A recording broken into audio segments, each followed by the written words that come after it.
ဈေးဇိုးလေးပါရှင်မင်္ဂလာဈေးဇိုးလေးပါရှင်ဒါကတော့ဆိုင်သိမ်းပြီးတဲ့အခြေအနေဖြစ်ပါတယ်ဆိုင်သိမ်းပြီးတော့အိမ်ပြန်မလို့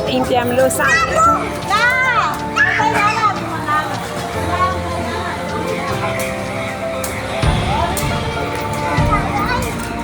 လာဝိုင်း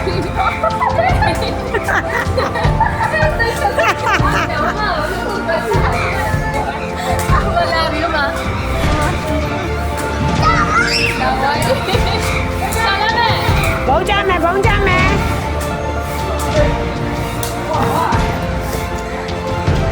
မင်္ဂလာဈေးရဲ့ညနေခင်းဖြစ်ပါတယ်ဆိုင်သိမ်းပြီးပါပြီဈေးမှာဘယ်သူမှမရှိတော့ပါဘူးကျမတို့ပဲရှိတာတော့